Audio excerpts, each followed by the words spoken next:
Here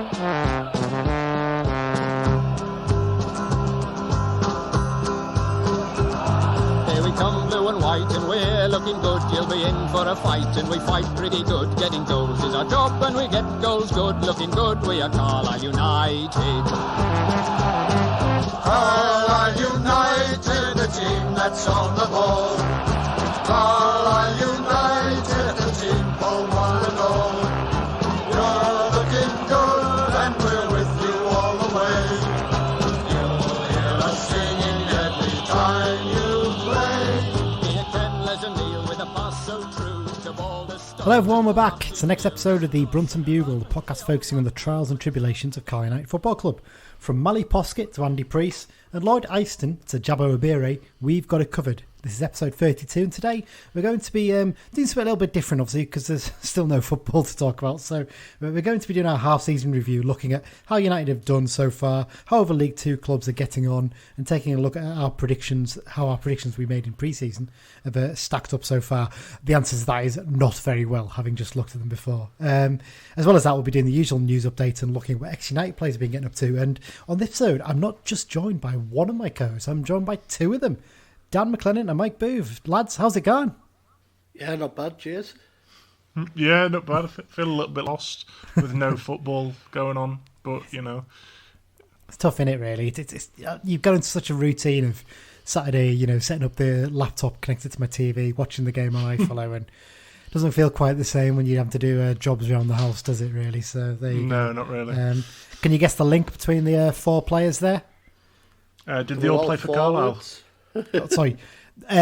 No, they're all forward. Yes, Dan, you're right there. But the link is they all scored on their debuts for Carlisle United. Oh. There you go. Lloyd Eyston was from Workington as well, wasn't he? He was, yeah. I seem to remember he was, yeah. But yeah, they all scored on their debuts. Memorably, pre-season was that game we won against Torquay, wasn't it? After that long run without a win, he made a big difference to us that day. There you go. Well, we've got a bit to get on with today, so let's get straight into it. We're going to do a little quiz as well. We've also got a little competition at the end, a chance to win a Carlisle United bobble hat that we've got to give away, so we'll drop that one in later. So straight into the news roundup, and it's two new signings for United, isn't it, lads? So obviously the United squad is still all in isolation. They get ready to return to action next week, but head coach Chris Beach and director of football David Holsworth have still been busy, and they've made two new additions to the United squad. I mean, the first one, this is one we expected, isn't it? Chedwin, is it Chedwin, Sedwin, Kedwin? I've still not worked out how I've to said pronounce it. Sedwin, to be honest. But yeah. I will. Reece Bennett said Sedwin yesterday on his live stream, which we'll go on about in a minute. But I've also heard a couple of people say Kedwin, but I'm sure it's Chedwin, having looked it up. So it's one of those ones I'm sure we'll find out. We'll trust whatever James Phillips does when he does his commentary the first time. So yeah.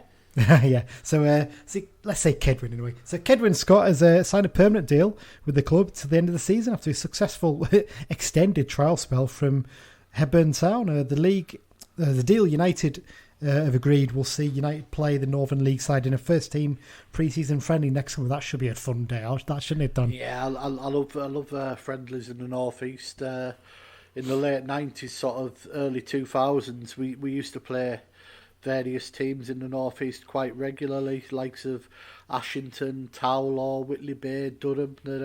Newcastle Blue Star, was it, I think, as well? Yeah, good little days out usually. Blythe Spartans. We went to Blythe Spartans a few years ago, didn't we? And when Curl was there, I think me and you drove over. Yeah. Played Bishop Auckland as well not so long ago, didn't we? Yeah, Bishop Auckland's another one. I mean, I've always said this. I don't get why we don't play Spen anymore, because they're National League North level, aren't they now? And a decent side. Well, you could say the same about the likes of South Shields and Morpeth Town, who were up and coming, you know. Yeah, I think that Ben McKenna plays for Spennymoor these days, I think. Interesting one, that one. Yeah, so obviously Chedwin signed till the summer. Seems a good signing, doesn't it? A lot of positive talk about him. And he's a manager at his old club is really raving about how well he's done and how proud they have, you know, the fact that he signed for a Football League club, and seemed quite grateful as well the way the club's handled things. Yeah, I was reading last night the interview with him, and he used to do a bit of scouting and a bit of youth stuff for Newcastle, the Hebburn manager, and I think it was him that maybe made a phone call getting Newcastle to, this guy's worth a look. And Newcastle basically said if he was 18, 19, they would probably have took the chance on him. Yeah. And they just don't think he'll maybe make Premier League level. But I said on the forum back when it was announced he was coming, while he maybe not be Premier League level, there's no reason why he can't be League 2 or League 1 level. Well, the thing is as well, you see the way that it's been mentioned, but you know how Jamie Vardy did and how he managed to shoot up fairly late in his career compared against most players. There's always a chance. If you've got the ability, and looking at some of his goals, he's just a natural goal scorer, isn't he? Yeah, he seems pretty strong as well. From looking at his goals, which coming up through non-league and having plumbers kicking the crap out of you and stuff, he's obviously sort of hardened to it, as opposed to some of these lads that you get from under 23 teams who go down like a feather. Yeah, and you can always see that basically fans of other clubs can fans of the clubs the player comes from can have to be quite biased and say how brilliant he is. But actually, I've seen a few posts from fans of other non-league clubs he's played against, and they've always said he's the one who stood out every time they've played against him recently. So good addition by the looks of things, another player to add to the attacking options. Also added to the options is in defence. Defender Morgan Feeney has signed on a permanent contract, basically until the summer. He's a product of the Everton Academy. He was capped up to under 18 level for England. I think a lot of big things were expected of him at Goodison Park, but unfortunately he picked up a few injuries and he struggled to sort of make an impact after that. He had a loan spell at Tranmere. I think he only played one game and possibly got injured for them as well. Joined Sunderland in the summer. It's not worked out, as obviously with Phil Parkinson leaving as well. New managers clearly want a fresh slate and has given them a chance to move on and get more regular football. And he seems like a good addition from what Beach is saying. Sounds like one of those ones where basically he signed a deal to the summer because he might fancy himself to play a bit higher and possibly he's given a chance to show what he can do for us and earn a better deal elsewhere, but also be a useful addition, potentially longer for us. Yeah, well, I was just going to say, I think his CV reads similar to quite a few of Beach's signings. Yeah. Sort of thought of well as a young player, and things haven't worked out for whatever reason, and you sort of give him a chance here. And a lot of Beach's signings so far have grabbed it with both hands, and hopefully he's one who does that as well. I would also like to think, let's be honest, I think he's above League 2, but if he does come in with us, gets a bit of fitness, and we do go up, who's to say that, Bennett might not be here next season. He might get offered big money somewhere. Hayden might be gone as well, yeah. Yeah, there's a chance he could play for us at League 1, and there's no reason why we couldn't have another crack next season. Absolutely. Well, that's the signings out of the way. Just a couple of little bits of news that have broken this morning, actually, haven't they? So two of those games that were called off, one obviously due to the floodlight failure at Harrogate and one due to the COVID outbreak. Or in fact, no, sorry, it was the pitch, wasn't it? I think the Orient game. Those two games are being rearranged now. So the Orient game's taking place on the 9th of February, I believe. Yeah, interesting. 6:30 kick-off. Yeah, 6:30. It's an unusual one. I suppose it's a long trip back, isn't it, to London, so I can sort of grasp that. The Harrogate game takes place a week later on the... is that on the 16th, is it? 16th, yep. And that's a 7 o'clock kickoff. Third time lucky, hopefully that game will finally get played, but we'll have to wait and see. But yeah, there's two of the games arranged, so we've got some other free dates now, so you can probably work out where some of those games will happen. The rearranged fixture list in front of me, and the only current spare midweeks we have 2nd of February, is it? The 2nd of February, which might not get used just with a short notice.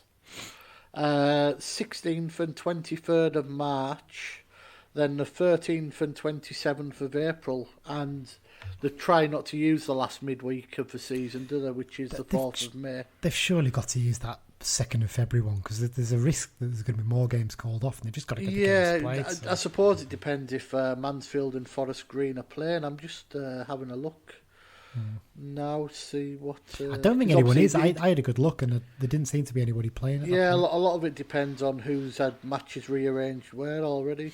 No, both seem available. There's 3 games that night and none of them feature. So one of those two may slot in there. But whatever happens, it's going to be an incredible run of fixtures, isn't it? Oh, it's going to be really tough. before we go on to, we've got a little quiz to do in a minute, but before we go on to that, I'm going to give a big shout out to Reece Bennett and his charity stream he did on Twitch the other day. I think it's fair to say us three are not really down with the kids, are we? So Twitch is not something we frequent that often. I don't know about you guys. No. But I'm sure your lad does, Don. He'll watch the Fortnite streamers on there, I guess. But no, it's fantastic, wasn't it? He sat there for 12 hours playing on a FIFA and Fortnite and I think a bit of Football Manager as well. And he's raised over £3,000, hasn't he, for Mind? Fantastic. It was quite funny when he actually went off screen to pop his suit on to announce the signings yesterday. I thought that was a brilliant touch. That I really did enjoy funny. that. But he seems a great character, and it's great to see a lot of members of the squad donating prizes and things like that, shirts and boots to give away as part of the fundraising effort. And it just seems like we've just got a really good bunch of lads this season, doesn't it? And you know, people you genuinely likeable playing for us. And I think last couple of seasons you maybe didn't get that feeling entirely with the whole squad. So it's just a really good thing to see. Okay, well, let's move on then. We're going to play a little bit of a quiz now. So, as this is a rare occasion where you have all three hosts at once, I've decided it's a chance for us to have this bit of fun.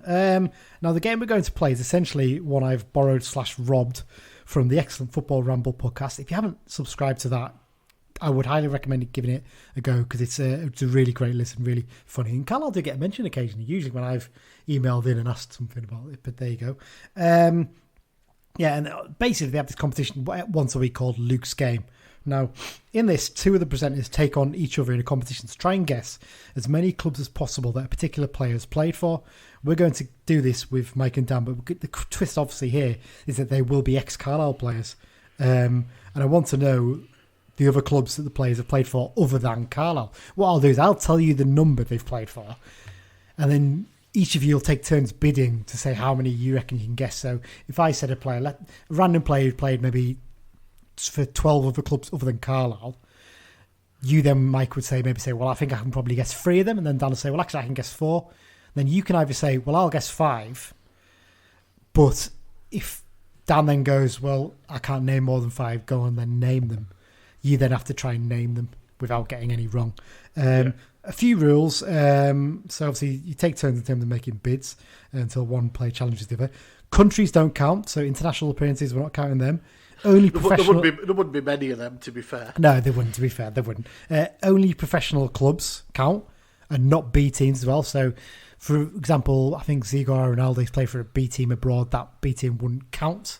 He's not one of the ones, by the way. Just an example there. And they have to have made a senior appearance for the club. So, for example, Blackburn wouldn't count for Peter Murphy as he never made a first team appearance for them. So. There you go. There's one. So we're going to start on alphabetical order here. Let's see which player I've randomly selected these ones, totally at random. So first up, we're going to go with a fairly recent one. We're going to go with Michael Raines. Michael Raines has played for 7 clubs other than Carlisle. So how many do you reckon you can name that Michael Raines has played for, Dan? Oh, Michael Raines. Let me think. No cheating, by the way. I should say to both of you. I hope neither of you are. I'll say 5. Oh, we're going to go 5. That's big. Yeah. Mike, are you going to go for 6 or are you going to make him name them? I honestly, he'll have to name them. I think I can only get 2 or 3. So. Oh, here we go. Right. Just give me a second, Dan, because I've got some sound effects here ready for when you get them right and stuff. This is a proper professional job I've done here, so let's... You're living the dream here as quizmaster. This is like... you know what? When I used to work at the student union bar at uni, I used to do the weekly quiz, so this is basically taking me back in the day. There you go. So... Right, okay, Dan. So one at a time. Alexander Armstrong yet, pal? Not quite yet. No. Not even Richard Osman. There you go. Right, so one at a time, Dan. Take your time on these. I want you to name. Is it 5 clubs you said, didn't you? So I said 5. Yeah. 5 clubs other than Carlisle United that he's played for. Right. Okay. His club before us was Mansfield, and when he left us, he went to Crewe. That's 2. And then he went on to Hartlepool. 3. Now, I'm fairly sure he started his career at Stockport. There you go. You've only got one more to get, and there's 3 possible options. And I think he played for Oxford at some point. There you go. All 5. Well done. That's 1-0 to Dan then. Who were the other? Was it 7 you said he played for? 7 he played for. Do you reckon I'll try and guess at the others? It obviously doesn't affect the fact that you've won it or anything. I think was Mansfield one of them. Mansfield was one of them, yeah. Yeah. I said them. Oh, sorry, you said Mansfield. I do. Yeah. The other two... No, I can't think of the other two. Scunthorpe and Rotherham United were the other two he played for. So there you go. Right, up next, Mike, you're going to be the first one to have a go at this one. Another player who's played for us fairly recently, one that we've mentioned countless times this season on the podcast. Can you guess who it is? Jamie Devitt. It is Jamie Devitt, indeed. Jamie Devitt, other than Carlisle, has played for 12 other clubs. Oof. He's had a lot of loan spells, let's put it that way. So, Jamie Devitt, 12 clubs. How many do you reckon, Mike? You see, I don't think he actually played for the club that he left us for. So I'll go for 4. 4, okay. Yeah. Low bid. Dan, do you want to challenge that with 5 or higher?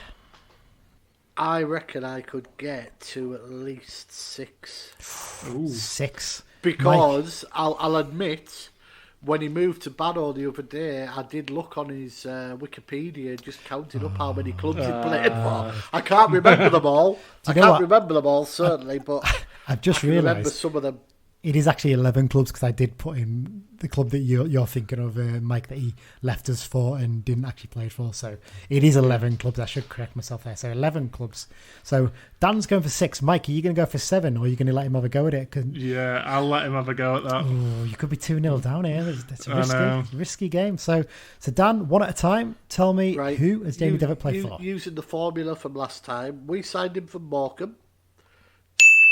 Yeah. He's been on loan since after he left because we're not counting Blackpool. He's been to Bradford. Yeah. And Newport. That's 3. You said 6, didn't you, that you could get? So. Yeah. He started out at Hull City. But did he play a game for them? Yes. Yes, he did. He played a game for them. And I know he had loans at Grimsby. And I'm sure he was at Accrington at some point. There you go, 2-0 to Dan. It's good effort, that. Too good for this. This is the worst game to play against him, Mike. I do apologise, but there you go. So basically, you're right there. He started his career at Hull City, then he had a loan spell at Darlington, a loan spell at Shrewsbury Town, then one at Grimsby, one at Bradford City, first time round. He's played for Bradford twice on loan. Accrington Stanley, Rotherham United. He only played 1 game for Rotherham there, so that's interesting on that one. Grimsby Town on loan. Then he went to Chesterfield permanently. Had a loan at Morecambe before signing permanently for them. Then he joined us. Then obviously he went to Blackpool, didn't play a game for them though, so that didn't count. And obviously Bradford and Newport, and now he's joined Barrow. Still hasn't played for them yet. So well done, Dan. That's 2-0. A chance to wrap it up though here. So what's up next? I'm going to leave one of them because one of them I know you're going to be good at, Dan, so I can't possibly give you that one. Next up, you're not saying I'm a stato, are you? Basically, it's one of your. It might be one of your favourite players. We'll wait and see though. Next up, Francois Zoko. 9 clubs he's played for, other than us. This is a good one. This is a tough one because there's a few foreign ones in there, and they are professional, so I've double checked on them. But 9 clubs. How many are you going for, Dan? Ooh.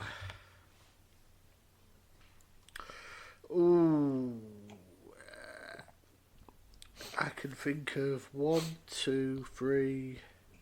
I can think of 4. I think. 4, low starting bid. What are you going to go for, Mike? I think you might have to go for 5 here because you can't possibly let him get away with this one easily. See, I was trying to think in my head then, and I can only think of 3. But do you know what? I'm gonna go for it because there's a little niggling thing in my head of one of the foreign clubs, and if I'm right, then that's great. But if not, then I look like an idiot. So. Dan, are you going to challenge him, or are you going to let him have a go this time? I'll let him have a go this time, and then I'll step in with some if he doesn't say some of the ones I think of. Yeah. Okay, Mike. So, clubs that Francois Zoko has played for, other than Carlisle. You've got 5 to get, haven't you? Well, Yeovil Town. Correct. Notts County. Correct. Now, was he at Stevenage?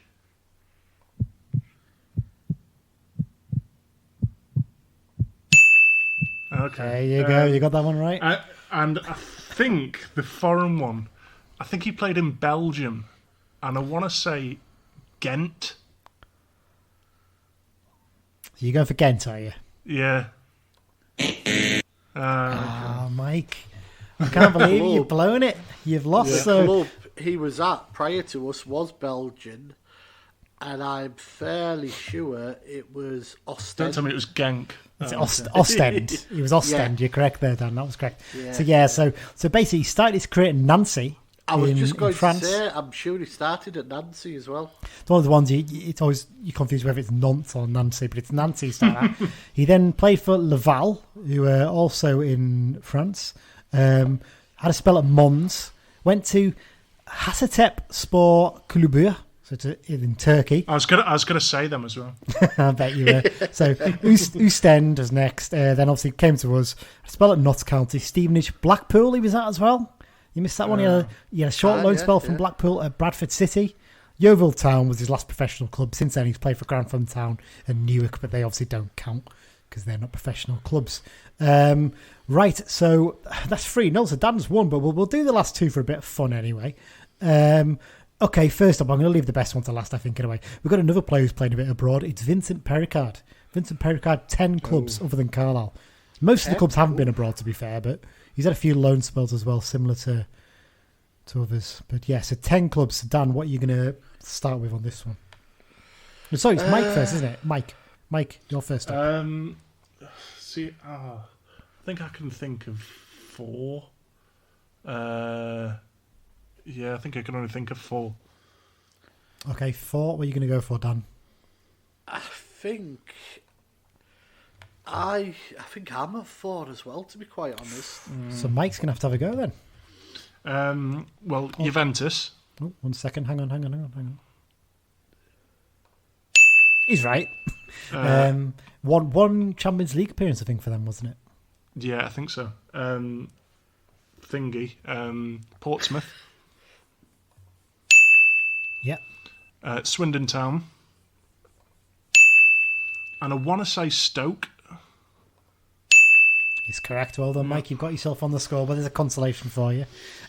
He started his career at Saint Etienne, and he actually played twice for them. And he went to Juventus, played that one Champions League game, had his loan spell at Portsmouth before signing permanently for them. From Portsmouth, he had loan spells at Sheffield United and Plymouth Argyle. He then went to Stoke City permanently, had loan spells at Southampton and Millwall before joining us for a short spell. Then he went to Swindon Town, and then he went to Havant and Waterlooville. Now, Havant and Waterlooville are professional. They wouldn't count. They would have counted because they were professional. Okay. So, yeah. So it's a complicated one because some non-league clubs are professional, so it's not always a case of whether they are or not. So there you go. You tease Rooney, you. I know, a bit of a tease there. There you go. Last one up. Dan, you're going to get to go first here as well. I'm sure you're going to be delighted with this one. It's your hero and mine, goal-scoring legend, Ian Stevens. 8 clubs. 8 clubs other than Carlisle he's played for. Because he's played for a lot of clubs twice, hasn't he, sir? Yeah. So that's why it complicates things. So 8 clubs Ian Stevens has played for, professional clubs. How many can you name? 1, 2, 3. I'm going to say 6, but the 6th one is risky. And I'll tell you why when I say it, if I say it. Yeah. Okay, Mike, what are you going to go for? I can only get like 2, so Dan, Okay. The floor is yours. Right, come on then, Dan. Let's see if you can make it 4-1. When he started out, he played a lot of football in Lancashire. And I'm pretty sure he started at Preston. He started at Preston, yes. So Yeah. don't go for the risky one until later on, I think. We'll leave No, that the to risky last. one's last. The risky Yes, one's last okay, from okay. memory. So he played for Preston, and he definitely played for Bolton. Yeah. And for Bury. That's 3. We signed him from Shrewsbury from memory. Correct. And he went to Wrexham after he left us. Yeah. Then he came back here. Yeah. And I think he went to Shrewsbury again, didn't he, from Yeah, us? he did, yeah. But I'm also sure, and I think they were professional at this time, he played at least a season at Gretna. Oh, is it right? Is it right? Dan McLennan, 4-1 winner. The buzz is back. We're all excited. I'll prove there's only one United. The world is watching this football team, 'cause I don't say what I don't mean. There you go. You get a little play of that to celebrate you winning there, Dan. That went well. Better than I thought it would do, but there you go. So that's just a little bit of fun. Everyone can play a lot. I hope you all played along at home. We'll try and do that again next time we've got all three of us on the show. Okay, so that's the quiz out the way. Let's get on to the proper stuff now. So the halfway season review. So obviously we had no game again this weekend due to the COVID outbreak in the United squad. Once again, going to be doing something a little bit different. What we're going to do is we're going to look back at the first half of the season. Yes, I know that there's still 2 games short for United, but most teams have pretty much reached the 23. Yeah, when we were discussing this, we sort of said that it's going to be impossible for every team to be on the same number of games this season, isn't it? So, yeah, absolutely. So obviously, we're going to see how United have done, which players have excelled, which haven't, and where the team is doing well, but where it can improve, if it's possible for this team to improve right now. There you go. So we'll also have a quick look at the rest of League 2, how they've got on, and look back at the transfer activity of the other League 2 clubs at the moment. So, season so far for United. So, first up, lads, seems an obvious one to say, but generally, how has the team done? And so what do we think they've done well? What can they improve on? First up, down with you with this one. So basically, how have we done so far? I mean, it's not really much to complain about, is there? Not too bad, have we? No, it's all right. No, I'd say, to be honest, we're probably doing better than just about everyone expected. And the one thing that you can say is we deserve to be up there. Yeah. With the games we've watched, there's not been many games where we haven't really produced. Off the top of my, obviously the first game at Cambridge was atrocious, and we had a bit of an off night against Tranmere down at theirs. But in general, we've been pretty solid all season, haven't we? I think maybe the only one you can pick out maybe would be the Cheltenham game at home, but that was one of those ones where they just did a numbers they put in a decent performance. But like I said, bar that, I mean, Forest Green away, we lost that game, but that was a very even game. It was just a scrappy goal that won it for them, wasn't it? In pretty awful conditions. So, I agree with you. It's one of those ones where you look back and you bar that Cambridge game, you can't pick out any stinkers really from the performances. I don't know what you think, Mike. Yeah, absolutely. I mean, you sort of touched on that Forest Green game then, and there's been quite a few of the games where we drop points have been like that, where you just sort of think, oh, if Gimme Torre had scored that chance, and could have been a different game. And there's a few games that we've dropped points that are exactly like that, and such fine margins. And at the end of the day, I mean, I think statistically we have created the most chances in the league, and we've conceded the least shots on target in the league. So if you're doing that weekly, you're going to win most of the time. Yeah, we've got some stats to come actually. Fox Analytics off Twitter's provided us a few, especially for this episode. Thank you very much to them. It's hard to pick out what we can improve on, really, isn't it, in terms of the team generally? I mean, the way we play football, like I said, we're top in so many statistics. It's really hard to come up. The argument is maybe we could have done with maybe one more player excelling in terms of scoring goals, because obviously we've had Mellish and went on his run, but in terms of attack, we haven't. But they share the goals around so much. It's not really a massive problem, is it? It reminds me of the second promotion of the 90s. Yeah, exactly that. The 96-97 team, the goals were spread round. I think Owen Archdeacon at left wing-back was the top scorer that season. Yeah, I think maybe Smart got a few as well, but he only just got into double figures. Peacock got a few, and the midfielders all chipped in. It's quite reminiscent of that, to be honest. Yeah, it's interesting the way that's worked, and I think it's helped giving their manager a chance to mould his own squad in the summer and giving him a bit more freedom on contracts compared against what Presley got the summer before. Presley being... I'm not coming out and say Presley would have done exactly what Beach has done. He clearly wouldn't have done in terms of success. But Presley didn't... Presley's basically almost been the fall guy in this, in that he's had to take the hit on us getting the finances back in order and having these smaller contracts where we can let players go if they are duff, and turns out a lot of them were. Whereas, because the books are much better balanced now, we had a bit more freedom to offer better deals to players and maybe getting some of those younger players on longer deals. And it's worked out really well for us in terms of the players we've been able to get, hasn't it? Yeah, I mean, quite a few of the key players this season though were signed last January. You know, they weren't signed in the summer. Your likes of Callum Guy, Patrick, Alessandra, you know, they were all like January signings last year, weren't they? I suppose the difference is where you get someone like Anderton and Callum Guy, and Patrick, you've been able to get them on 18-month deals. So yeah, it's technically not a 2-year deal, but it near enough is, isn't it? Yeah. And you know that's far more attractive to a player. If you're only offering out 1-year deals, you're not going to be attracting the best players. And don't forget the famous whiff option that nearly every deal we do seems to have now. Yeah, but when it's 2 years with an option, you're protecting yourself a lot better, aren't you? In terms of definitely. You look at the players we've got who are out of contract this summer, the vast majority of them have got an option there where we can extend it. So actually, we're in a decent position. And regarding those options, David Holdsworth has said several times that in the club's favour, whereas in the past it tended to be if a player hits, say, 25, 30 games, they would get an automatic extra year.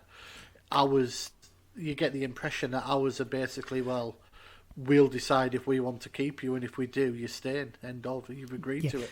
It's interesting as well, reading his interview today, he was talking about that with John Coleman at the News and Star, and the suggestion seems to be there's a lot of sort of rewards in there for them as well if we get promoted. So if we get promoted, obviously the contract gets extended, but they also obviously get the wage rises and things like that to justify the fact that we're playing at a higher level. So we're in a good position, aren't we? Whatever happens, I think, this season, even if we did have a drop off and end up just in the playoffs and not going up, we're in a position where we can still mould a decent squad for next season, whatever league we're going to be in. But touch wood, we're going to be in League One next season. the way things are going, especially. So yeah. Well, let's have a look down through the squad then. Let's have a talk about how the squad's getting on. We'll go position by position rather than in terms of squad number. So I've got the transfer marked web page up here. First off, Magnus Norman. We can't really judge him yet, can we? He's only really played a couple of trophy games, so it's a difficult one, really. The impression I got in the summer is that they were maybe looking at him potentially being the number one when he came in, but that injury has basically opened the door for Paul Farman to secure that number one place, and he's done so well. He's just not going to get the chance at the moment, is he?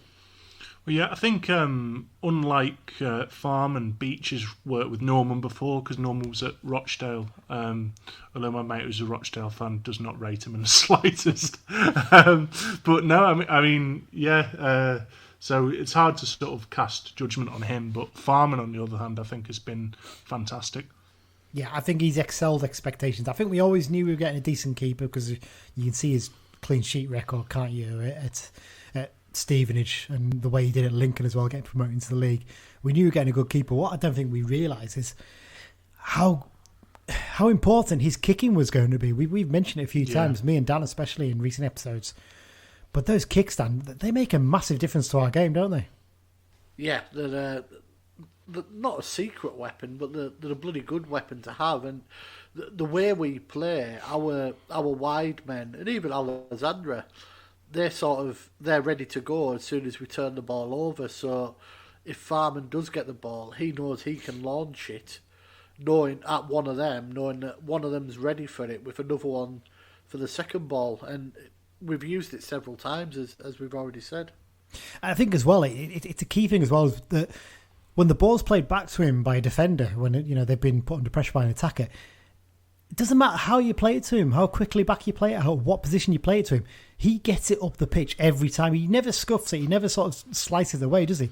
He always gets a huge booming kick down the pitch with either foot as well. And that makes a massive difference to the defence to know that they can play it a bit as well. They don't have to always, go a bit direct. We can play it about a bit and then we know, all right, we're under pressure. Let's get back to the keeper and he'll just play it long. That makes a huge difference and takes a lot of pressure off the defence, I think. In terms of, let's say... Sorry, go on, Mike. Well, I was just going to say, I have to say as well, I think seeing that Newport keeper score the other night, I think if Farman was playing in them conditions, he could have bagged himself a hat-trick. To be honest, he probably would have put it over the opposite stand the way he kicks it. Well, that's true, yeah. He put it out of play for over the bar. I think that was a hell of a goal, that, from the thing. Very reminiscent of Peter Keane. I think you'll remember that one, Dan. I think you were at that game, weren't you? Where Peter Keane scored the drop kick. Very, very wet night, wasn't it? Well, big hole in the roof as well in the corner of the stand we'd put into back then, weren't we? So So yeah, in terms of if you were going to give a mark out of 10 in terms of goalkeepers and that kind of thing, 8 or 9 really. I think he hasn't been put under pressure much, but that's probably to do with how well we defended actually as much as anything. So, but you could argue as well it's how well he organises the defence. You know, he's got that bit of experience, and well, you can hear him on the iPhone, can't you, when the crowd's been empty, and even when the fans were back, we could hear him, couldn't we, quite clearly? But it's something that Adam Collin was always pretty poor at, and I think Farman is just brilliant all round. It's difficult to judge. We haven't really seen his shot stopping much yet, have we? So it's a hard one to judge him on for that. In terms of the defence, I think this is excelled expectations, really, hasn't it? I think we always thought we had some good attacking talent in there, but I think there was always a little bit of concern about defensively whether we will be up to it enough in terms to push us up. I think we've obviously got to pick out Reece Bennett, his arrival. Later on, obviously, it's come in, but he's been 10 out of 10 so far, hasn't he? I can't really think of a bad game he's had, and I think what he's done is he's taken Hayden to the next level as well and made him excel his game. And I kind of feel sorry for Hayden, to be honest, because he will not win man of the match if Reece Bennett is playing next to him. Like, it doesn't matter how well he plays. Like, you know, Hayden will put in sort of an 8, 9 out of 10 every week, but, you know, that's just the kind of the standard that we expect from him, and you know, you don't really bat an eyelid when he puts in them sorts of performances. You feel a bit sorry for Rod McDonald as well, because he was doing pretty well at that. I mean, not as good as the levels Hayden was at, but he was just starting to settle into the team, and obviously he's back in the team now, but you'd imagine once Tanner's fit again, there's potentially going to be some decisions to be made for Beach there. And I know, Dan, you're a big fan of Tanner especially, aren't you? And he had a bit of a slow start, but I think he's been fantastic over the last few weeks, hasn't he? Before he was getting injured, those few weeks beforehand. That Salford game, you could tell the lad had a point to prove. You know, he was up and down that flank in front of the paddock, who were vocal towards the opposition, shall we say? And he was head and shoulders the best player on the pitch. And when you look at, you know, there's a couple of ex Man United academy in the Salford lineup, and he'll have enjoyed that night's work, won't he? He will indeed, and I genuinely think if you're going to pick out a player from our squad, you would say definitely will play at a much higher level. Straight away, I'd pick him out because he's young as well, especially helps, and the way he plays has been fantastic. And I mean, right back, once he's fit, he's pretty much got that place nailed down, hasn't he? You'd think, and we've got players who can slot in there like Riley and like Hayden, like Devine. And Armour obviously can go over there. Left back, we were a little bit concerned for a while, weren't we, about this position? We thought Anderton maybe he's not quite hitting the heights he did when he first arrived, but he was just starting to find a bit of form, and then obviously he's had to come out of the team obviously with that coronavirus issue he had. But Jack Armour's coming in at both full-back positions, but I think particularly when he's moved to left back, he's looked fantastic, and he looks another good young prospect, doesn't he? Yeah, he's... You've got to remember, he's only 19, is he? Yeah, and we've focused on Taylor Charters being a young lad, but he's pretty much the same age, isn't he? He's a big lad as well, Jack Armour, and we actually think he'll probably move more central in time, because as fullbacks go, you don't get many who are very tall, and I think once he sort of fills out a bit, you can see him stepping into the middle a bit more. Yeah, he looked a bit shaky in some of those early games, didn't he? But then that game That's against... only natural, to be fair, isn't it? You'd expect that. He's a young lad making his professional debut, basically. But I think he really came into it in that game against Mansfield, didn't he? He put that brilliant ball into the box for Patrick to score the winning goal. And like you said, he slotted in at right back. I still think he still looked a little bit uncomfortable at times there, but that's to be expected. You know, a lad who's very naturally left-footed. But at left back, he showed he's more than capable of stepping into Anderton's boots when needed. So, yeah, fantastic. I think in terms of sort of defence, I think I'd say 9 out of 10. I think we've exceeded expectations there. And, you know, we've got star men across that back four, haven't we? Players who look capable of playing at a high level again. So, Of all the teams we've played this season, is there any defenders at any other clubs that you'd think, I'd want him in our back four? There's not many, is there? No, exactly. There's no one. I mean, I certainly wouldn't have that lad Santos from Bolton in the back line, who I keep going on about. I mean, Alex Baptiste wasn't great that day, but you know he's been a good player in the past. That Santos, my God, he genuinely could have given away 4 or 5 goals in that first half. He was that bad. Dreadful player he was. But yeah, you're right. I genuinely can't think of any other League Two defenders that stand out to me and make me think. Maybe Ben Tozer at Cheltenham. I think he's always been a good centre back, but beyond him, there's no one really out there that made me think. Really wouldn't mind him there. Defensively, I think we'd be fantastic. Midfield, this is an area again. We're going to keep saying this, but we're so strong in this area, and it as the season's developed on, we've realised how strong we are. In that, we sort of looked in pre-season, didn't we, and said, we're going to be great when Josh Dixon's fit, and he's going to be a fantastic player to come in there. Well, Taylor Charles has jumped ahead of him now, probably, and you feel sorry for that. I think Dixon's probably going to take a couple of years to develop, maybe because of the kind of player he is, and you might get more chances if we do get up into League One. He might be a better level for him. You look at it, we've got two midfield choices here and three. Obviously, we play a free in midfield. We've got two choices of free, haven't we? Your first choice is probably Callum Guy, obviously. You'd put Mellish in there, and Joe Riley, I think, has pushed himself to be in the first choice midfield. But then beyond that... We have an international with 60 caps sat on our bench. That tells you how strong our midfield's been this season. Yeah, your second choice midfield is probably going to be Dean Furman, Danny Devine, and Taylor Charters probably in there. Then you, like I said, you've got Dixon's waiting to come in as well. It's fantastic, really, isn't it? We're spoiled, to be honest, aren't we? We're very spoiled for choice in there in terms of the way it's gone. I mean, we've got to give special mention for Callum Guy. He has been absolutely terrific this season, hasn't he? Yeah. In the ways he was, I think he was just starting to come into it when he got that injury, wasn't he? Back in January last year. It was a bit disappointing, and obviously coronavirus happened, so it didn't really affect in terms of what happened with him. But the way he started this season, the way he's playing, again, he's one who's going to attract attention from a higher level, you'd think, and hopefully, I can't see him going anyway, but hopefully we're going to keep a hold of him for the rest of this season. And if he went in, if a championship club came in for him in the summer, you wouldn't begrudge him that, would you? Because the way he's played, he's shown himself capable of playing at a much higher level.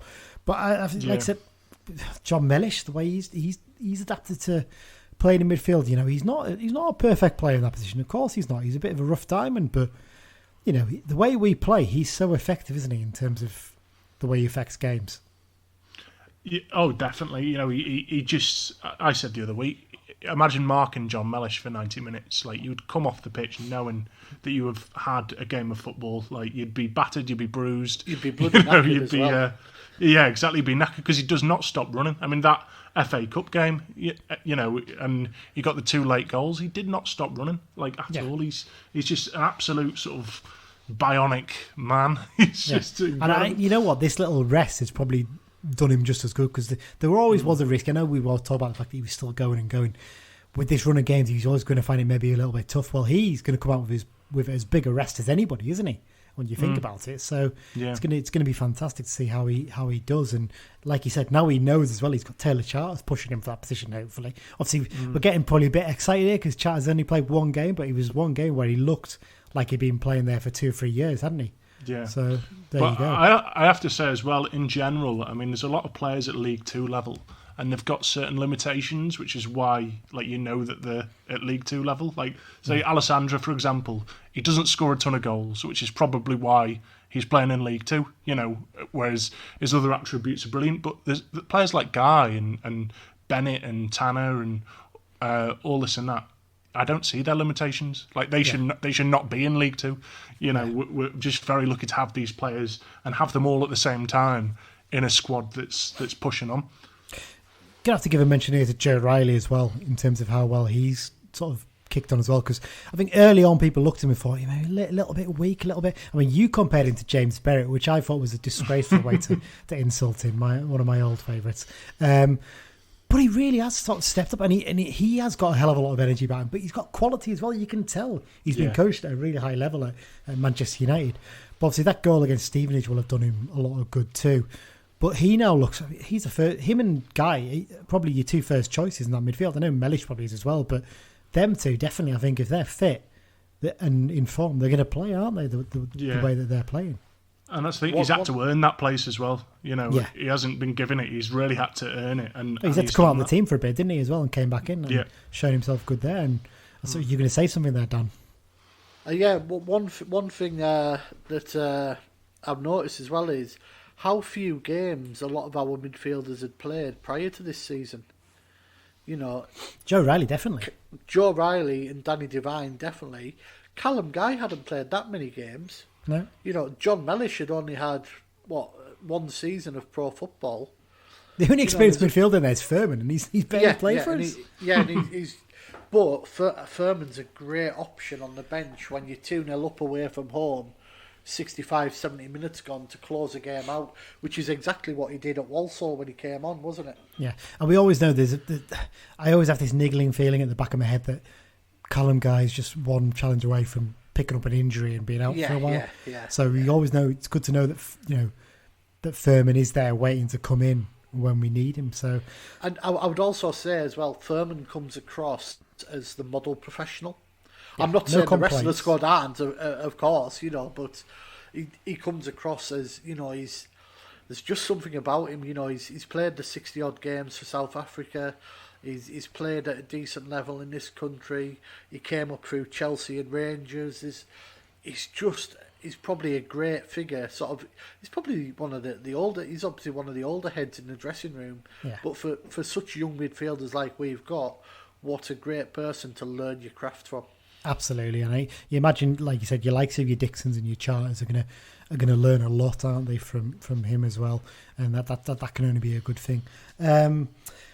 Yes, I think we're sort of in agreement. Midfield, I mean, your star man, like I said, your Guy, your Mellish and your Riley, your first choice. But beyond that, we've got players to come in, and we've barely touched on Danny Devine there. I think he's the one we probably all thought, he's just a squad player going to fit in. But when he came in, he was great. He played really well in those games. So, and another player we've not mentioned because he sort of straddles midfield stroke forward line is Brennan Dickinson. I was going to touch on that. Yeah, it'll be interesting to see where Beach eyes him in our team. He seems to think he's going to play in one of those front three positions, doesn't he? Potentially on the right, cutting in on his left and hitting it. But he's going to have to earn his place in the team, isn't he? And it's mad to think that I'd imagine he's probably close to being our best paid player, and we haven't even had a chance to use him barely yet this season. Yeah, but to be honest, he's almost like a 3rd January signing, isn't he? Because he's literally 4th January signing, you should say. Yeah, sorry, yeah. He's literally played a few minutes at Walsall, and that's it. Yeah, exactly that. Okay, let's get on to attack then before we round this bit up. Attack, probably not score as many as we would have hoped in terms of having a standout one who's scoring loads, but in terms of the way they've worked together, can't really have too many complaints, can we? In terms of how they've linked as a strike force, and players have come in and out of the team, haven't they? I think the only real consistent in there is Coyote and maybe Alessandra even potentially, but beyond that, we've had players dropping in and out, and they've performed really, really well, and they're entertaining to watch, aren't they? One thing I've said a few times is when Lewis Alexandra has a decent game, Carlisle United have a decent game, and the couple of games where he has had off games have sort of tied in with our poorer performances. Absolutely, and as you touched on there before, Mike, the fact that he doesn't get goals is probably the only reason he's not playing at Championship level. Because he's, in terms of his all-round game and the way he holds it up and the way he links play, he's a brilliant player and a really, really key part of this team. Focus a little bit on Coyote because he gets a little bit of criticism from some people. I think we've done it in the past, sort of constructively, I should say, for the fact that he's probably not scoring as many goals. But his role's been a bit different, hasn't it, since he come back this last summer? I think he's shown himself to be a real team player, hasn't he? And we can't get away from not mentioning his throwing because it is a big part of the way we play as well, isn't it? It's a really good weapon, but all round, I think he's become a much better player than the one that arrived back in January last year.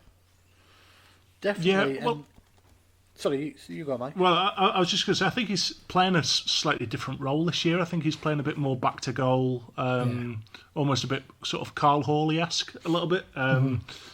Whereas last season, I think he was more sort of an advanced forward. But it doesn't really get mentioned enough. He has one hell of a first touch on him.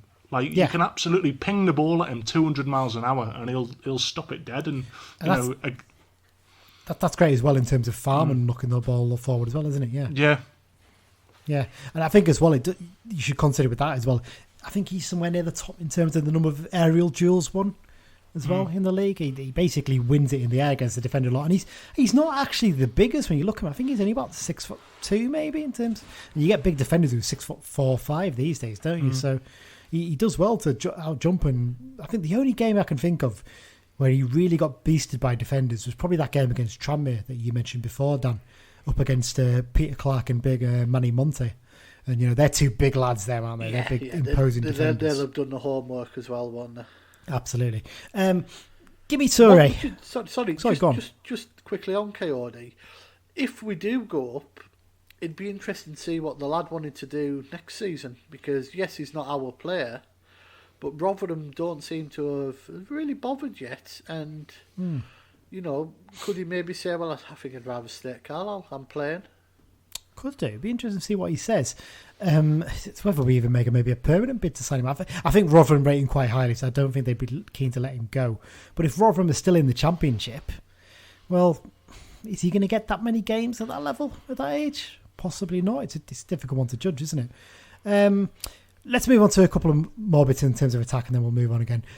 Gimme Toure started off so brightly, didn't he? But he's just found it a little bit tough, hasn't he, since he got that red card and not really been able to get back into the team partly because Amari Patrick has done so well in coming back into the squad, hasn't he, Mike? It's one of those ones, isn't it?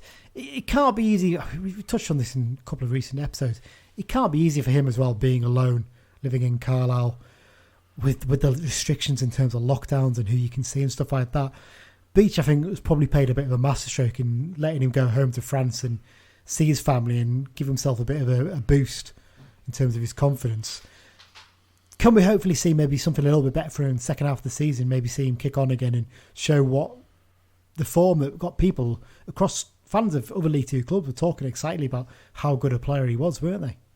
Well, that's the thing. I mean, at the start of the season, I remember, I think he set up that goal for Coyote in one of the early home games, where he skinned about 3 or 4 players and then just laid it across to him. I think that was the Southend game when we were first in. Yes, that's it was. The one, was on.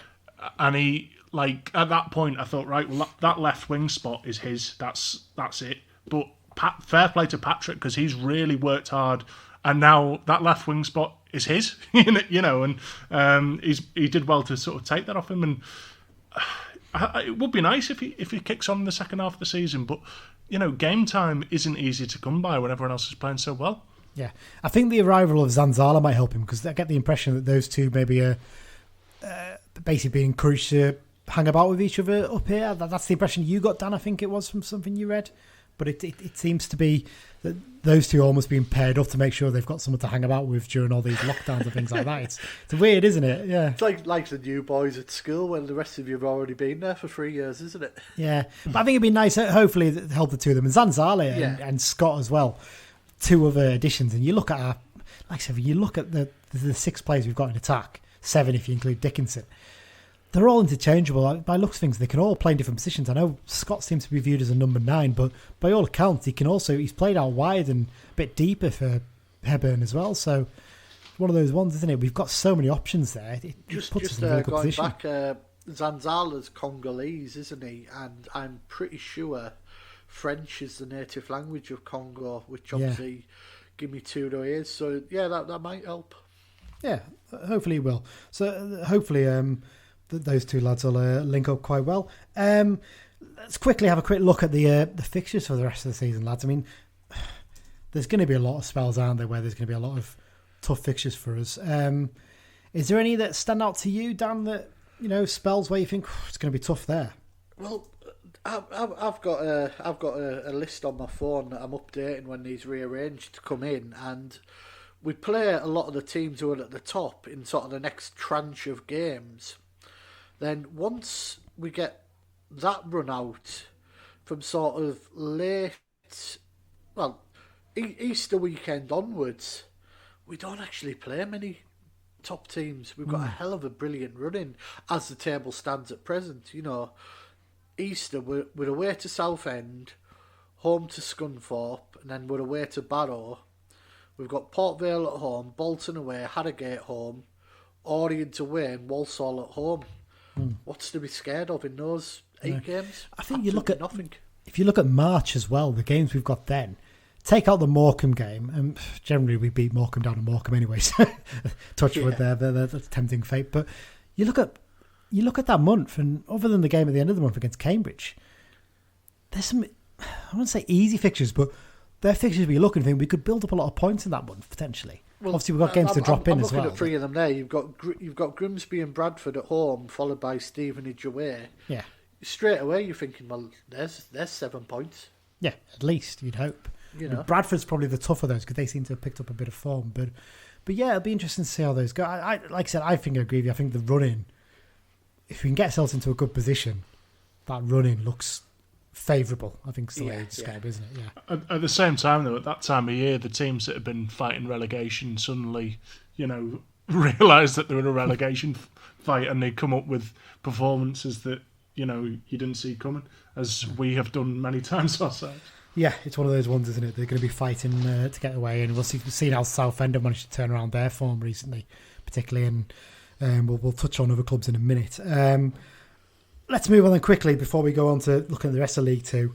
Let's look at some stats. So, as I mentioned before, Fox Analytics FC on Twitter, fantastic account. Give them a follow if you don't already.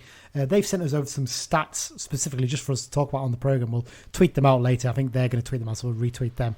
Some of the key ones we've picked out. So, Callum Guy, in terms of assists this season, he's got 5, which leaves him 4th in the league. That's just league assists, I should point out. This is an interesting one. Callum Guy, assists from set pieces per 90 minutes. The value is 0.14, so about every 10 games he assists from a set piece. He's number 1 in terms of assists from set pieces in the league, which shows how important his corners have been. It's one of those things that the one thing we could probably improve on second half of the season actually is direct free kicks. But hopefully Dickinson will make the difference there, because I know he's taken them in the past, hasn't he, for Colchester and the likes of that. Headed goals, Aaron Hayden has got 3 this season. He's joint first in the league, so he shows the big impact he has in terms of headed goals. Reece Bennett can't be far behind him. Well, he wouldn't be far Well, behind Bennett him. scores with his feet. That's the thing. Yeah, he's got a couple of his feet, hasn't he? Yeah. True, yeah. He's been sniffing in there. Amari Patrick, shots per 90 minutes, 3.72. He's first in the league in terms of the number of shots getting. I think about the majority of those have probably come in that game against Bradford when he had about 8 or 9, didn't he? He was just determined to score against them, and didn't in the end, sadly, but there you go. Crossing accuracy, George Tanner is on 42%. That puts him 3rd in the league. Amari Patrick, opposition touches in the opposition box per 90 minutes. He gets 4.27, which puts him 6th. Aaron Hayden, interceptions per 90 minutes, 7.45. That puts him 3rd. Coyote, we mentioned this before, aerial duels per 90 minutes, 19.42. So he certainly gets about, in terms of putting his head about, he's 4th in the league for that. Aaron Hayden, aerial duel success rate in own penalty area, 74%, that's 5th. So basically, of the crosses that go into the box, 3 out of 4 of them, Aaron Hayden wins, which is the ones he goes for. So that's quite impressive. And just a few more little stats here. These sort of general ones. So in terms of shots, we've had 335, which puts us 1st in the league. Touches in the opposition box, we've had 452, which puts us 2nd. And shots we've faced, 147, which again puts us 1st.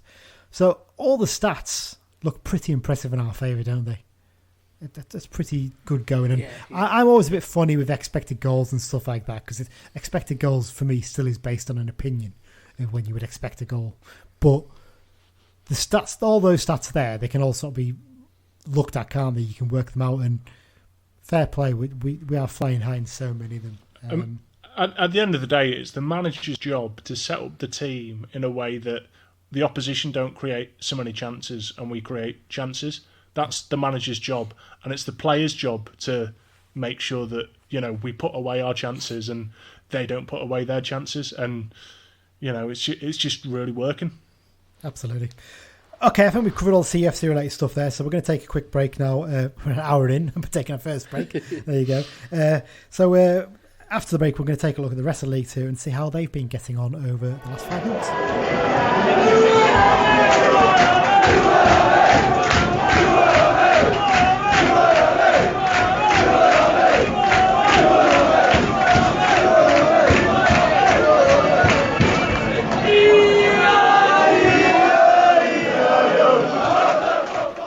Okay, everyone, we're back for part 2 of this special sort of half-season review episode.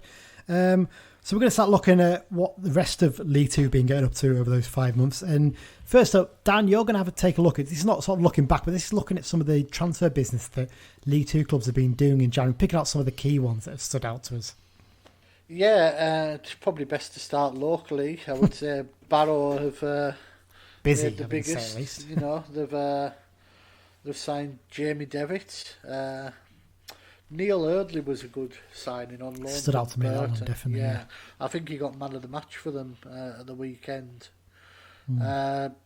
They're obviously going for the experienced route to just staying in the division will be their number one priority. Actually, just looking through my list here, there hasn't been that many transfers. I think we'll see a massive ramping up in the next sort of week to 10 days before the window shuts. But clubs that have signed a couple, Bolton seem to have a never-ending in and out. They've had 4 come in. Declan John from Swansea was an interesting one because he was at Rangers a couple of years ago, and it just didn't really happen for him up there, and he's gone to Swansea, and it's not really happened there. I think Kieran Lee, that stood out as well. Harrogate have been very busy. They've got 5 in at least, several on loan. Bradford are similar. Newport have had a big turnaround. They lost most of their loanees, but they seem to be getting other loanees in. So it'll be interesting to see how they do because they're it's a big turnover for a high flying team, and will it upset their equilibrium? There's a good word for you. Yeah, the one that stands out for me from their signings, I mean, losing Scott Twine particularly is a big blow for them because he's been fantastic for them and is basically slotted in at Swindon at League One level like he'd been playing there all season. The one that stands out for me for them arriving, Luke Gambin, that's a good signing because I'm sure he's been about a bit, hasn't he? And he's been at Colchester for a while, possibly, I seem to remember. But he seems to have been a good player in the past, I'm sure. So that's an interesting one. No, apart from that, most teams have just picked up the odd player here and there. Our friend Harry's left Port Vale, hasn't he? I think he's been released. Yeah, free agent now. Yeah, there you go. It's interesting. Interesting. Salford have been quiet. They've taken Robbie Gotts from Leeds on loan. He's well thought of there, isn't he? I would expect Salford to sign a couple at least next week. Funny enough, Dan, you might have missed this one, but this morning, Salford City have actually signed Paul Coots from Fleetwood Town. So there's another one in for them. So I mean, he's a player who's played most of his time at Championship level, hasn't he? So I mean, they'll have broke the bank to sign him. You know, because Coots bank. But no, that's shocking. We managed to get through an hour of this episode without you telling a crap joke, and there you go, you got one in. But yeah, I think you're right, Danny. It's interesting. The teams that are struggling seem to be the ones, other than maybe Newport, who've had no choice because they've lost all the loan players.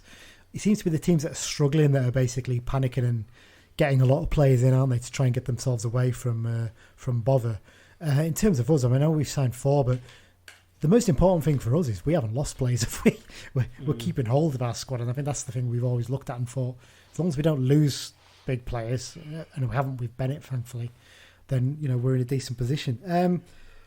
Are we surprised then? If we're looking at League Two generally, are we surprised how things have panned out so far? Who do you think's done a bit better than expected, and who's probably done worse than you thought they would have done? Dan, do you want to start with this one? I would say Morecambe are probably a bit of a surprise package. Absolutely. I think Derek Adams did a brilliant job there, hasn't he? But they've got a good manager, haven't they? So, yeah, it's one of those ones, isn't it? Cambridge flying so high. Yeah. The top at the moment. Well, when I listened back to the preview episode we did sort of all say that we felt Cambridge were going to be solid, not in trouble, but probably not enough to challenge for the top. I don't think we could have anticipated how well Paul Mullen did there as well, though. That's one thing. So I would suggest that Exeter and Tranmere have been a bit inconsistent. We'd have maybe expected them to be a little bit higher. The main ones, obviously, Bolton and Bradford, I would say. Yeah. Bolton and Bradford. Port Vale, maybe? Yeah. We all predicted them to be Vale. Yeah, we did. Yeah, I was going to say as well, I think in the pre-season episode, if I do recall, I think Dan had Harrogate down as his dark horses. No, he didn't. It was me. Oh, did you? Okay. Harrogate dark horses. So Harrogate. It's all right. I had Bradford down as mine, so Yeah. Who were mine? I can't remember. Walsall, you had done. Well, 12, not too bad. Yeah, it's not as bad as the rest of us. Better than you two, anyway. I don't think any of us saw Newport been so good, but while they're second now, I think they're going to drop like a stone, to be honest with you. Yeah, I think we all sort of felt that Newport might find it a little bit tougher this season because that's such a big sort of turnaround in terms of players leaving and things like that. But yeah, I think it's fair to say they've outperformed what we all thought they would. I think Orient have probably done a little bit better than we thought. We didn't think there was a massive amount of activity there, but fair play, that they're right up there too. And yeah, I think you picked the right ones out there in terms of the ones who we thought would struggle. I think the ones that we thought would really struggle have basically been who has struggled, haven't they? When we all picked out, we all picked out Southend and Scunthorpe and Stevenage to be down there. I think we all thought Barrow might do a little bit better than they have done, I think. Just a word on Southend. Southend have given the others something to worry about in the last few weeks, haven't they? Absolutely. The way they've turned since they had their transfer embargo lifted, they've brought a couple of players in, haven't they? And not made a massive amount of work, but they've certainly. I mean, I think you can understand now why they brought in the managers they did, because he's clearly a decent manager who's done a good job once he's been given a little bit more to work with. So fair play to him in terms of that. I think Crawley's maybe one that's a bit surprising because, I ended up putting them as one of my teams to go down because you convinced me to, Dan, even though you didn't actually. So basically, I'll go through who we thought were going to be relegated. So, Dan, you thought Scunthorpe and Southend. Well, there you go. You've got 21st and 24th right now, so pretty decent effort. I went for Crawley and Southend, so I've got 9th and 24th, so not as good. Mike, you went for Stevenage and Harrogate, so you've got 22nd and 18th, so not too bad. Out of the lot of us, I've gone for the worst there, all thanks to Dan conning me into going for Crawley. In terms of the top three, we all went for exactly the same top three. We all went for Salford to win the title and Bolton and Port Vale to be promoted. Well, Salford are just about pushing themselves up there now, but they're taking a while to get there. Bolton and Port Vale are both sneaking in at the moment. Yeah, Bolton and Port Vale are both in the bottom half, so not great at all. Though I should point out, Dan, you did say that it wouldn't be a big surprise if Bolton didn't click.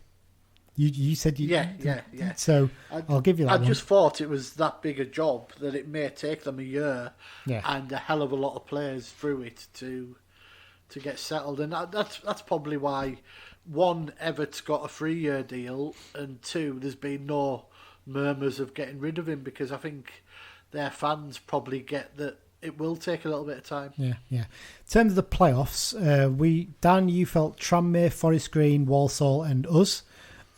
We all picked Carlisle in the playoffs, I should say that straight away. So, that's a given. So, Tranmere, Forest Green, and Walsall, the other teams, you thought Forest Green would win it. Well, Forest Green are in there, but other than that, obviously, you've got Salford, Cheltenham, and Leyton Orient. I went for Tranmere, Walsall, and Bradford. So, I've got 11th, 12th, and 19th so far. So, I'm not doing particularly well here, it's fair to say. Mike, you thought Bradford would not only be in it, but they'd win it. The playoffs, and you also had Tranmere and Exeter, so you haven't got anyone else in there. And obviously, as we all know, Carlisle outperforming everybody's expectations so far. We also predicted top scorers. This is the only one where I'm doing well compared against the rest of you. So, Dan, you went for Ian Henderson, and I'm scrolling down through the League Two top scorers on the BBC Football website here, and he's 20th. John Mellish is ahead of him. He's got more goals than him. He's got 7 compared to. To be fair, Henderson, I think 6. he's played a little bit deeper than we expected, hasn't he? Possibly, yeah. But Ashley Hunter's got as many goals. That's my excuse, anyway. There you go. Mike, you went for James Wilson, and I'm scrolling down through here. Nope, can't see his name anywhere in the top 20. So, well done on that one. I went for James Vaughan, and James Vaughan is in 4th place on 11 goals. Don't think any of us expected who the top 3 would be, did we? So, on 18 goals, you've got Paul Mullin. I think he's always been a good goal scorer, to be fair. It's just clicked for him this season. Danny Johnson from Leyton Orient, he's on 14 in 2nd place. 3rd place, he's not in the League Two anymore. He's Max Waters. He's left Crawley after his 13 goals there to go to Cardiff. It's one of those moves, isn't it? I just have this feeling he's going to go to Cardiff and just be not good enough. They've signed him based on one streak of goals, haven't they, really? And prior to that, he's never done anything before, so it'll be interesting to see how he gets on there. So yeah, in terms of those predictions, not particularly great. In terms of our Cal United predictions, none of us got anywhere close on top goal scorer, did we? So Mari Patrick, you went for, Dan, and me and you, Mike, went for Coyote. I think Patrick's second top scorer now, maybe, or is close. Is Alessandro, maybe? Not 100% of that one. And in terms of player of the season so far, you went for Gimme Tory, Mike, so probably not. I went for Amari Patrick. He's getting up there, challenging. Dan, you probably got the closest. You went for George Tanner. I think he's probably not far behind Callum Guy and maybe Hayden or Bennett so far this season, I would argue. First manager to be sacked. None of us got these either, so you went for Cox at Scunny. Dan, I went for Cooper at Forest Green, and you went for Revel at Stevenage. I think, was it Graham Coughlin was the first who was sacked, or was it Graham Alexander? One of the two, wasn't it? I think they were quite close. Salford, wasn't it? Yeah. I think maybe you're right. I think it was Alexander at Salford. Coughlin wasn't far behind that, so neither of us thought he was going to be the first one to be sacked. So there you go. So that's how we've done in terms of our predictions. Not particularly great so far, and I don't think they're going to improve second half of the season. If you were going to revise things, what would you revise? So Dan, do you want to go first in terms of who you think would be your top three now, maybe, and your playoff winner? Rather than the whole playoffs. I'm going to say Carlisle, Salford, and Newport will just hang on, I think. Okay. And Mike? Playoffs. Oh, so go on. Playoffs. I'm going to say Leyton Orient as an outsider. Oh, there you go. Mike, who you can go for? So I'm going to go top three: Carlisle, Cambridge, and I reckon Forest Green will stick it out. And I reckon the playoff team will be Mansfield. Ooh, that's a good shout, that. It's not a bad shout at all, that. Top three, Carlisle are going with the title. I don't care what anyone says. Putting my money on the table now. I think I agree with you. I think Salford will get into there. I think they're just finding the right level of form.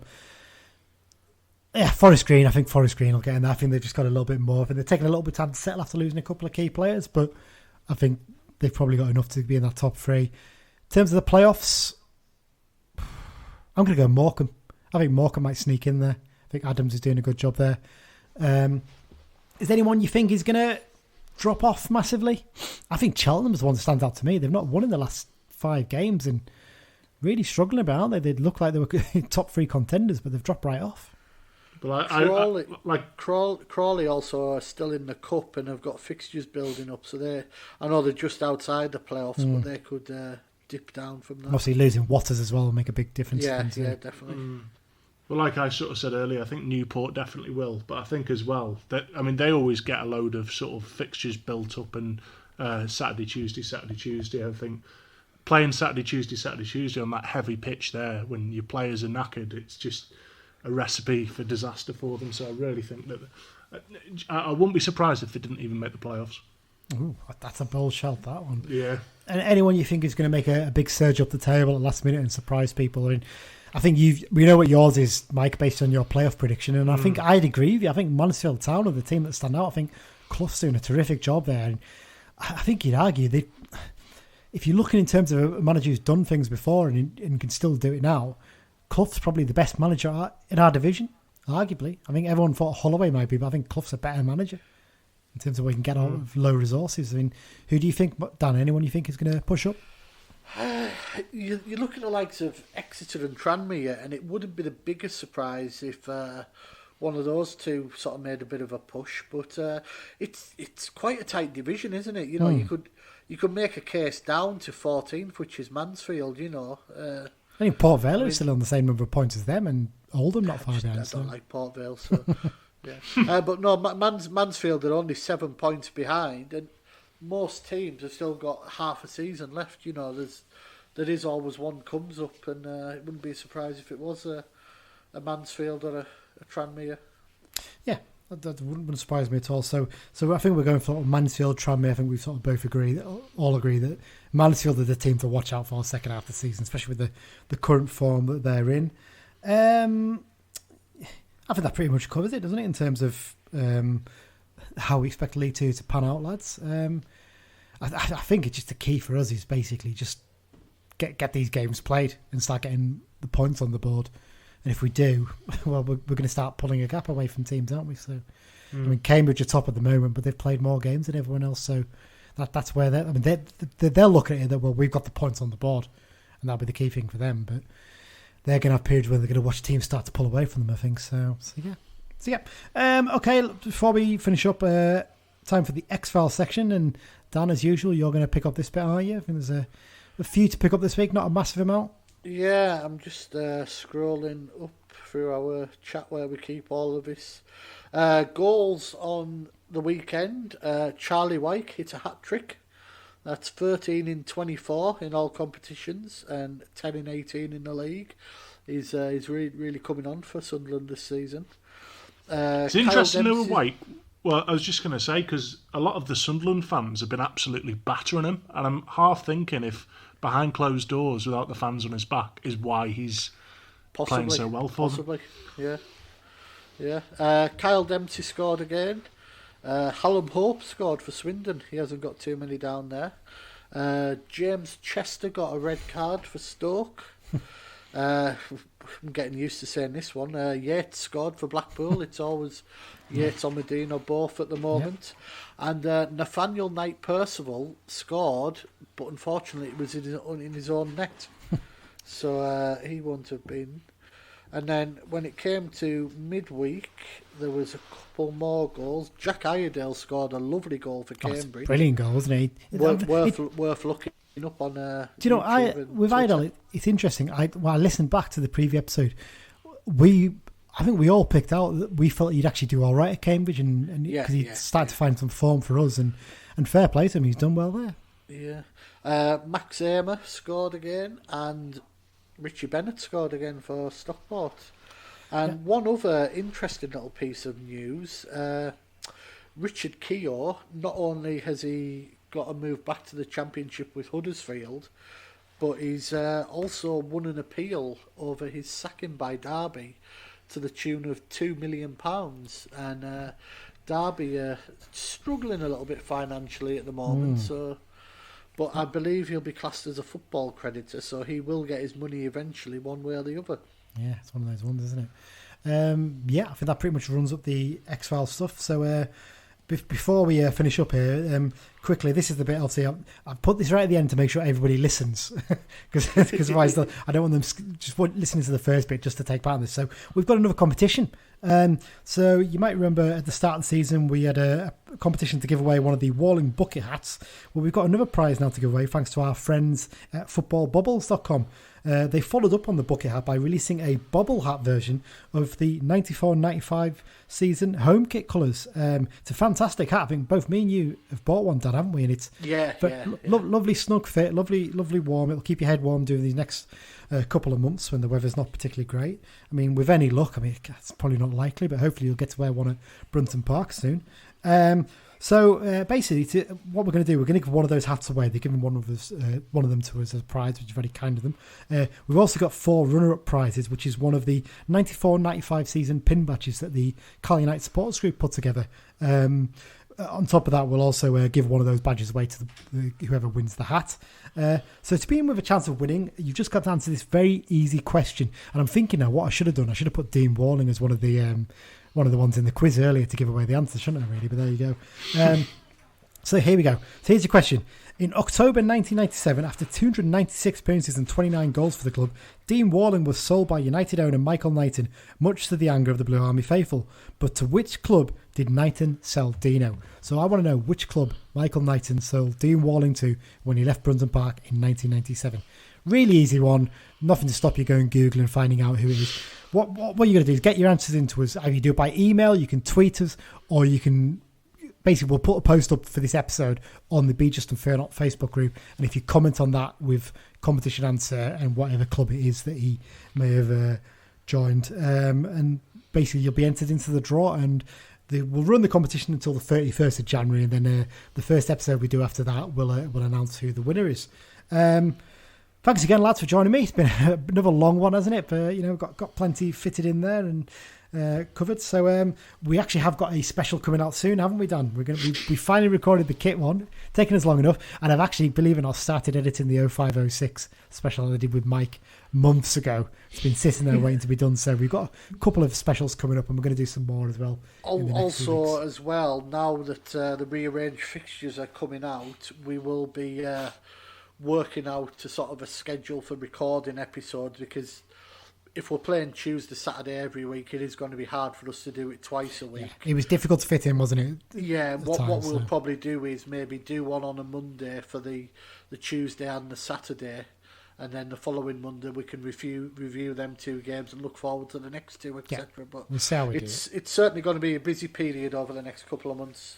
Absolutely. So if you've got any comments or feedback, anything you'd like to suggest we discuss, as usual, contact us on Twitter at Brunton Bugle, or by email to bruntonbugle@gmail.com. I've seen we got an email in with a suggestion for a special episode this morning, so we're going to have to take a look at that and see if we can do anything with it. If you haven't already, I think most people have now, but if you haven't, remember you can subscribe to the podcast through all good podcast apps, so whether it's Apple, Google, Spotify, Acast, anything like that. Get yourselves subscribe, and it comes straight into your little inbox for podcasts. Oh, that's one thing we've missed out there. We won't name who just yet, but we are in the process of organising our first player interview episode with a current player, with a current member of the squad. We're just trying to sort out a suitable time to record. Yeah, but keep an eye out for that in the next couple of weeks, hopefully. Yeah, excellent stuff. As we said before as well, if you can give us a review on Apple Podcasts or anywhere you get your podcasts, that'd be fantastic too. The world map of listeners, and I've just checked it now, lads. There's a new country in the game again. Oh, here we go. Is it right. Congo? No, it's not. Wrong continent. Go across the Atlantic. South America? Oh, no. North America? Sort of. Central, yes, it is. Mexico. We've got a listener in Mexico. Unbelievable. So there you go. Santiago Munez? No, probably not. There we go. So Mexico is a new country added to the thing. Kenya's on there. We've had Kenya before. Whereabouts in Mexico? Let me have a look. I'm going to presume it's in Mexico City, you'd think. It's in Ciudad Victoria. I have no idea where that is. Ciudad Victoria. So it's not too far over the border from the USA, but there you go. There we have it. We're finally finished. It's been another long one, hasn't it? Over 80 minutes. So, guys, thanks once again for joining me. Really do appreciate it. Like I said, we'll be back. I think early next week we'll do a little preview episode maybe of the Newport game. Won't be a major one, I don't think. But we'll try and fit a short one. I would say we'll probably be able to do Newport and Exeter in one, won't we? Yeah, I mean, that's the idea. We'll try and preview both episodes in one go. That'll be the best way to fit it. Mike, Dan, thanks once again for joining me. Really appreciate it. Thanks everyone for listening, and up the Blues. Up the Blues.